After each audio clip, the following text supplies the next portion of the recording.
journey of corruption that has to do with FIFA finally has been put to rest because Sepp Blatter and Michel Platini, right now, they've been acquitted by FIFA. The court actually did that over there in Switzerland concerning the issue of fraud and corruption. Welcome me on the show, 360 Sport on Trust TV. I am Adeni Ajishafe.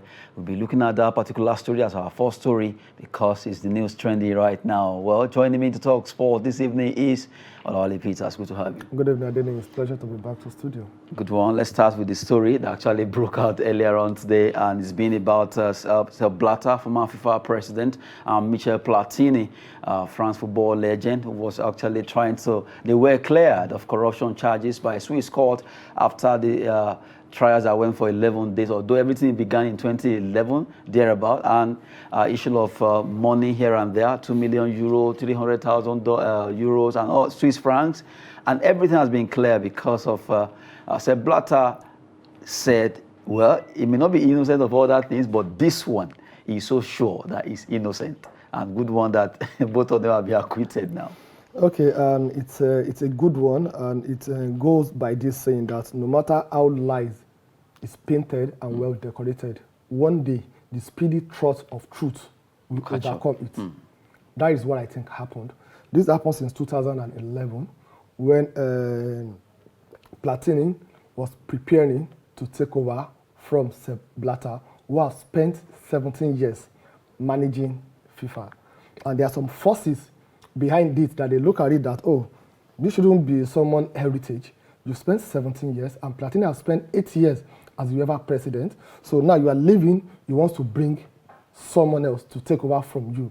So that's why the issue started. And to be honest with you, when it happened then, I really don't believe that it is genuine. Like what he said, that is not clean. He's not a saint, but on this one, so that's what they call catch me if you can. I'm not saying that I'm clean, but on this one, I'm 100% sure. And the allegation is just about the advisory work that Platini was doing for him.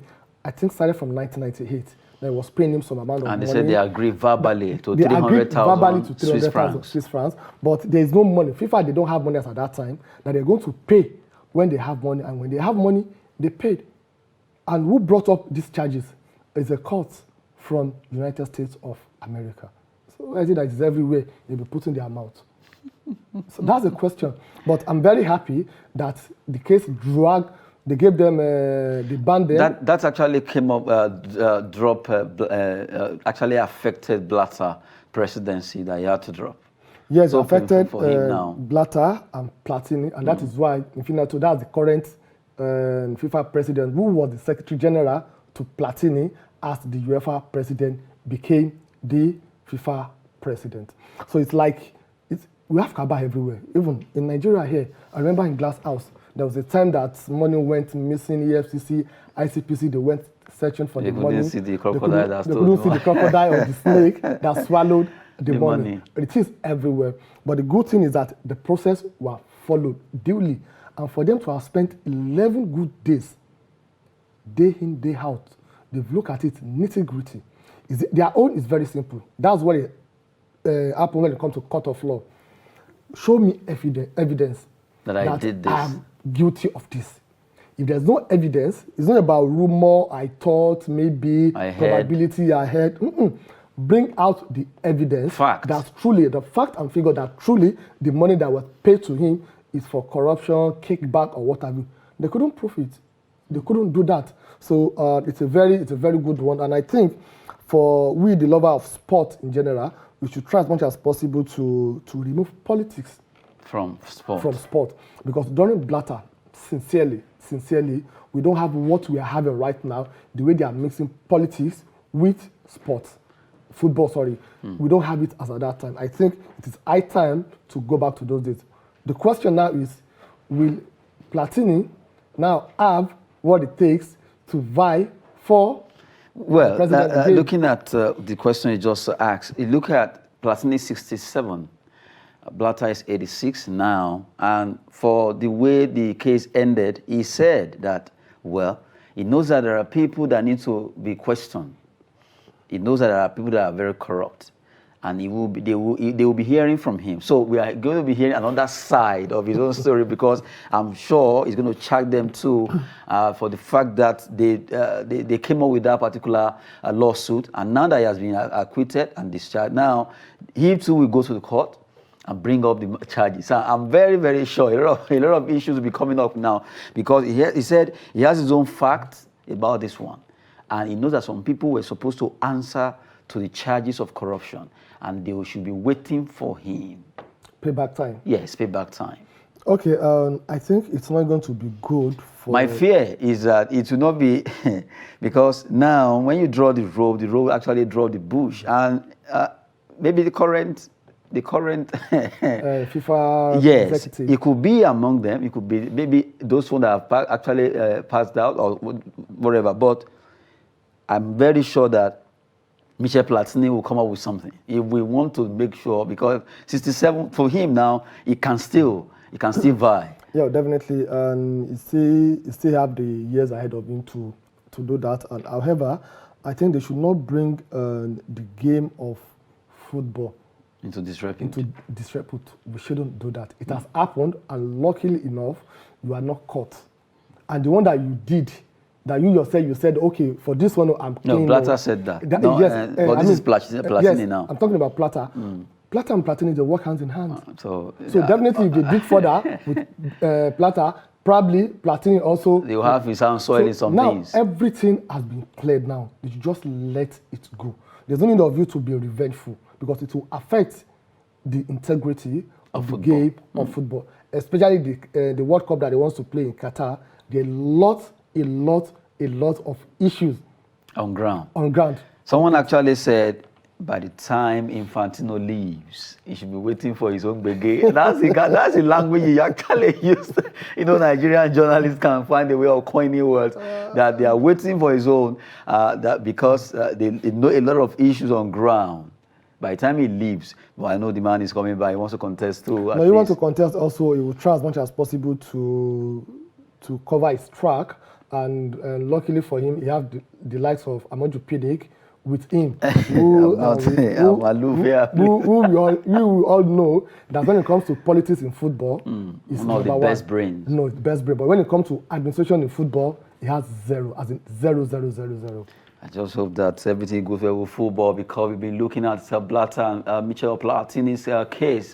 Corruption charges against them, finally, they've been acquitted, because the court over there in Switzerland, Bellinzona precisely, they could not find anything against them after 11 days when the trial actually stood. But now, the 86 and the 67-year-old, both Platini and Blatter, have been acquitted, and let's hope that football will actually get its integrity back. Let's come back home as we talk about table tennis. Commonwealth Games is coming, and a lot of athletes can't wait. 2022 Commonwealth Games, Quadri, that's Aruna Quadri, Olajide Omotayo, Fatima Bello, top entity of that Nigerian Table Tennis Federation list. They have to release 8 players. The list they will actually release to let Nigerians know the player that will be flying high, the flag of this country when it comes to table tennis, ping pong sport at the Commonwealth Games come July 28. Well, 8 of them, but let's start from the men. The list that was released by NTTF, Aruna Quadri, Olajide Omotayo, Bode Abiodun,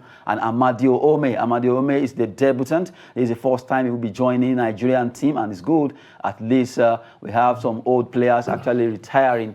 Now they need to begin to impute new players into this particular team. And for the women, let's look at the women. We have Fatima Bello, the champion when it comes to Nigeria table tennis. Edem Orpheon, she has been there for a very long time. Esther Oribamiche, Ajoke Ojomo. These are the players that will be going for women, talking about Commonwealth Games table tennis list for men and women.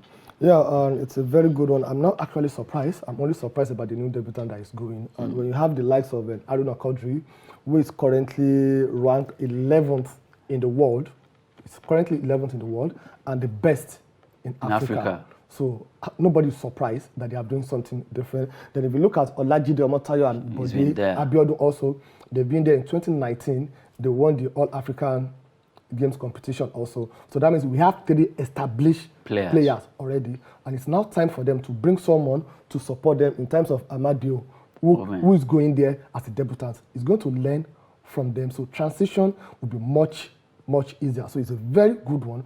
I just hope the way we have it in other sports, the football also, they will learn from this. That, oh, these are the people that they've already done it. There's no way you mention Aruna Quadri. People know him for who he has won almost everything. To be ranked 11th in the world. In fact, it was even 10 before he dropped to the current ranking. So that means he has already paid his due established. So you're not bringing someone to come in to learn from him or to learn from them, including the two champions from the All-African game that we played in 2019. So it's a very good one. We're just hoping that they will come back with the glory that they do normally come back with. So I'm confident they will go there and make us proud the way they used to do. Good one there. We know that Aruna Quadri, Olagide Omotayo, Bodia Biodun, they have been there. Well, Amadi Ome, I'm sure he's coming in as a debutant. And the likes of Segun Toriola, they are out. And you have Funke Oshonaike also out. So that's why we have the chance for the likes of Exta Oriba Michel, Ajoke Ojomo, Edem Ofyong, Fatima Bello with their experience. Let's see what they'll be offering Nigeria at the Commonwealth Games that will be coming up in July 28, and where they will be showing their talent. Good one from the NTTF, Nigerian Table Tennis Federation. They show class here. Hopefully, the 8th gang, that's the table tennis gang of Nigeria. We call them the gang. Let's see what they can offer this great country by the time Commonwealth Games start. They've been fantastic, especially Aruna Quadri, who has really dominated table tennis in Africa and also among the best in the world. Despite the fact that the Chinese of this world, the Japanese are very good in this sport, Aruna Quadri has been able to establish himself as one of the best when it comes to the sport of ping pong. And we are very, very proud of Aruna Quadri. And now I move away from Commonwealth Games story. Let's talk about the Women Africa Cup of Nations, WAFCON. Well, matches will be coming up today, and let's quickly look at those games that we played this evening, where you have Morocco versus Senegal, a big match between the host nation, Morocco versus Senegal. And you have Burkina Faso against Uganda. Okay, and the two matches will be very interesting. Both Morocco and Senegal, they've already qualified for the quarterfinal. What they'll be playing for today now, it's pride. The number two, I want to top the group so that I'll be able to avoid whoever coming first in the other group. That's what they'll be playing for. Then for Burkina Faso and Uganda, they want to try their luck. Maybe they can make Let me see, I can make the best third team to qualify for the quarter final. So that shows that the match tonight will be interesting. It's not something that any one of them will want to take for granted, that I've won my two matches. No, you've won your two matches, but you need to top your group to be able to avoid a tougher opponent in the other group to make sure that your quarter final is almost done. Then the other two, Burkina Faso and Uganda, also, they look at, no, let's give it a try. Maybe I can win. I can score 2, 3, 4 goals. Maybe I'll qualify as the best third and get to the quarterfinal. Maybe the luck will push me again to get to the semi-final. So it will be an interesting one to watch. Good one there. Now let's look at the way the table is standing. Even though they are yet to play their third game, let's look at it. After playing 2 matches, Senegal are topping. Although they have the same points with Morocco, 6 points apiece. You have Burkina Faso against Uganda. Both of them no point, and they have -2, -5. Now there is chance for Burkina Faso. They have -2.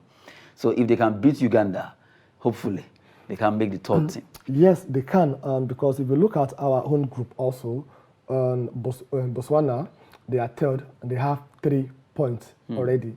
So Burkina Faso, what you'll be looking out for is, let's try also and remain third on the log. Third to beat Uganda. If I do that, they're going to qualify as the best third team. It's something that they really want to achieve. So going by that, I think the Burkina Faso, they have more opportunity to qualify than Uganda. Uganda, they've considered so many goals. They have -5. So that means for them to even get the 3 points, the goal aggregate will still count also. And a draw is not really good for them. Like if you look at both Morocco and Senegal, the same goal go against same point. So what they need tonight is someone to show superiority. Maybe they just play draw. I don't think, no. I think the Moroccans will win. They'll win. Well, I noticed that when it comes to football, it's always kind of twist towards Senegal when it faces North African nations, even for male and female. So facing Morocco, I'm sure Sadio Mane will have talked to them that if we can, if we can beat Egypt, do this or else against Morocco. Unfortunately, Sadio Mane is not playing this time around. Yeah, you can talk to them. It's a pep talk. There's no pep talk. Let me borrow you the type of tactics that we used to beat the likes of Salah, and then you can use it against Morocco, even though they are the Moroccan team also, they have this in their mind that they want to revenge for our neighboring states.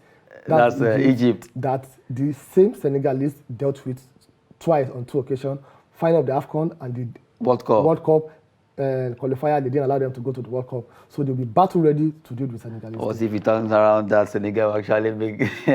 I'm sure after 2 hours we'll see who will win. But betting Morocco will win. They're going to win. We wait to see if Morocco, the host nation of this tournament, they've been fantastic so far. No one can deny that. Also Senegal, the Teranga Lionesses, they've been fantastic. Just like I said, they could get some pep talk from Sadio Mane concerning how they will defeat Morocco. Well, from Olawale Peters there, Morocco as a host nation knows what's at stake because they might want to fight hard to make sure they get a win, at least make it a parallel win for their team. Well, let's wait and see. That will be coming up as we speak right now. The game will be starting soon. So now we move away from that particular standing where we've looked at the standing of the Group A there. Quickly, let's talk about some transfer stories. Chelsea are in advanced talk to sign defender Nathan Ake from Manchester City. He was their former player. They sold him out and now they want him back.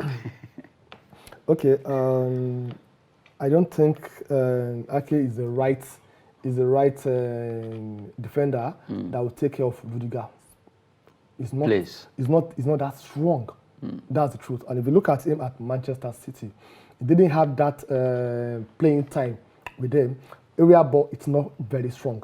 Counter-attack, it's not that very strong. And if you look at the formation that Chelsea, they used the last 2 seasons, it's 3-5-2. So the last 2 back also, they have to play as an attacking player. So he doesn't have that. He sits back more, and his error rate is quite very high. I still don't understand why Chelsea, although he was their former player, but there are so many defenders that are far, far better than Nathan.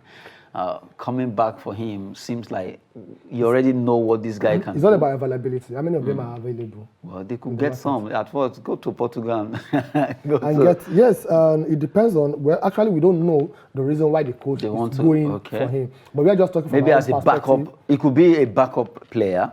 Maybe they already have a particular player they are targeting quietly, because these days there are some transfers that you just see announcement, some are not opened. They just do it underground. But I don't see Chelsea in that kind of mode. Oh, I don't think Chelsea belongs to that group of being quiet achievers. They always want to make noise. They like to make noise, and that's why they do tell you that they are not proud and they are not arrogant. They are good at what they do. They call them the pride of London. But as far as I'm concerned, they've been making a lot of noise when this transfer window.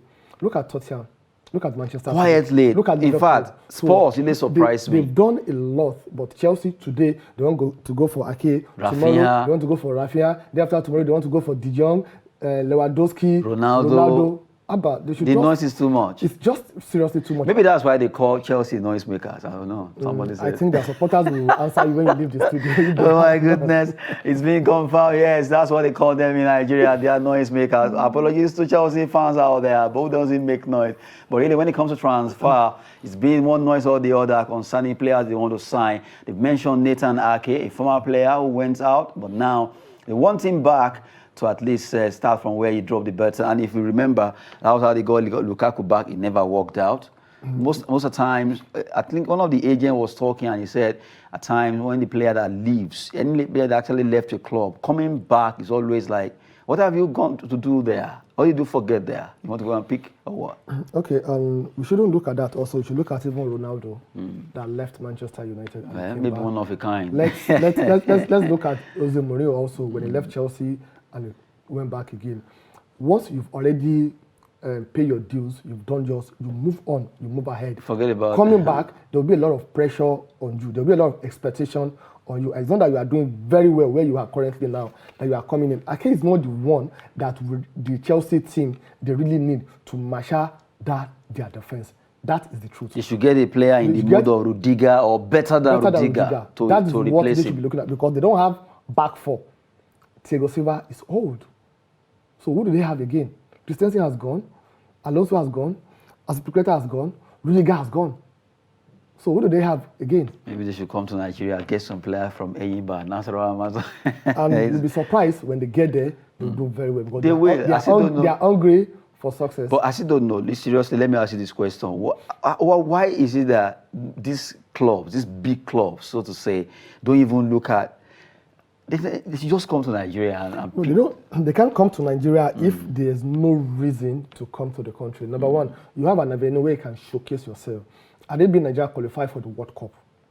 And we have 4, 7, 8 of our players from the domestic league playing at the World Cup, and they've seen what they can do. They can go for them. Now, what will make them Premier League to watch Eyimba? Even you in Nigeria, when was the last time that you watched our domestic league on TV? Well, because it's not shown. It's only MPFL. So if it's not showing to us in Nigeria, how do you now want to showcase them to the people outside there? And that's why we go around to cover those games. So I think a lot needs to be done to really showcase the talent that we have in this country. About 2 days ago, I was watching the preview of USA 94, and I saw our players. I saw Babayaro, Egwavon, Tuadepoju, Rashidi Yekini, Austin Okocha, Stephen Keshi, Uche Okechukwu, Michael Menalo, Uche Okafor. I was like, that set. Yes, it's wrong. That set, you can virtually mention all the names of the player because the names are kind of stuck in Nigerian Because of what they did, they showcased themselves. And after that, USA 94, most of them, they got better club. The same thing happened after Atlanta 96. France 98, the same thing happened. So this is an avenue for them to showcase their talent. Unfortunately, we are not developing our league locally, and we're not giving them that opportunity. Ethiopia, for example, they are showing their league. Even Uganda, Tanzania, Sudan. So why are we not doing that? Because that will make the work easier for the poachers, the agents that, let me even watch Nigerian league. They're the most popular black nation in the world, and they call them giants of Africa. Let me even see what they are doing. Avenue, it's not there. So we don't need to blame those big clubs. We have to blame ourselves because we didn't put the right process in place. We have a lot of people in this country that can make it. We just hope that we can do things right in Nigeria. When it comes to sport, really, it's business. Let's just do it well. Allowing so much politics affects our sport. Now, quickly, we run through, this particular story that has to do with PSG won Lewandowski. They won Lewandowski and Sassuolo for Gianluca Scamacca. What's the name? Scamacca has been a player they want, and now they are adding Lewandowski that Barcelona have been running after, and I won't be shocked. If PSG can actually get Lewandowski, because Barcelona and Bayern, yesterday news came out that Bayern are concerned about Barcelona's financial strength. So PSG now coming for him. This could actually work out. Honestly, I don't know what PSG, I don't know what they want. They want to succeed. They want to achieve. Now, if you want to succeed, you don't go by this way, because you're going to have a lot of stars that will be difficult for the new coach to even control. Lewandowski is a very good player, no doubt about that. But I would have preferred him to go to either Barcelona or another club. Okay? So, but him going to PSG, so now you're going to have Lewandowski, Mbappe, Messi, Mbappe, Neymar. I don't understand. And you are playing what? Is it because you want to collect and you want to win the Champions League? Yes. You are having all this. And what happens if you don't do it? Do you know how to control the dressing room?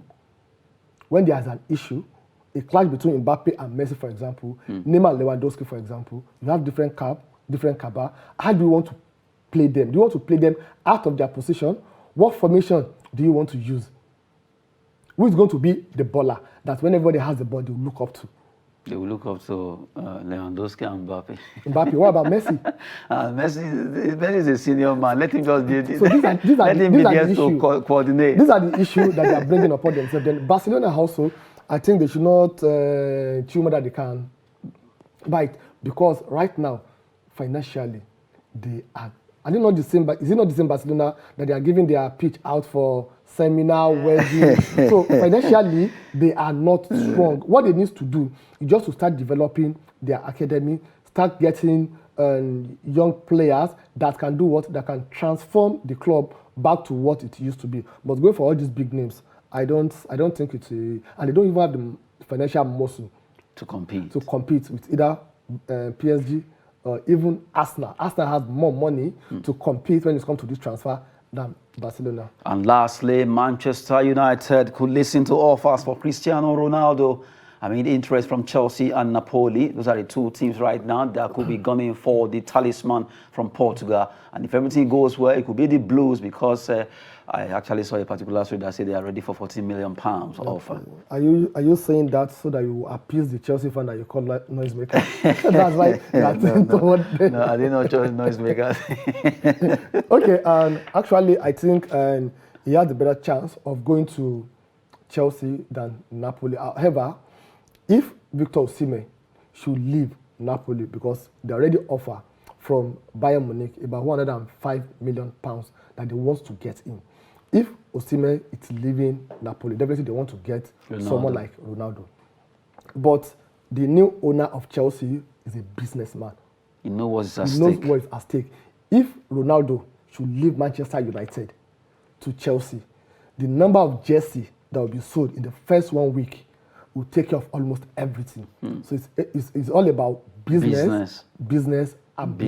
So I think Chelsea may be the right place for him, not because they need him as a striker, but they need him to generate more revenue. Good one there. Well, welcoming that particular analysis that has to do with Chelsea and Cristiano Ronaldo wanting a word from Manchester United. That will be it on 360 Sport on Trust TV. Well, it's been a wonderful time having you in the studio. It's a pleasure being here all the time. Good one there. They won't take Chelsea as noisemakers. I am Adeni Ajishafe. Thanks for watching.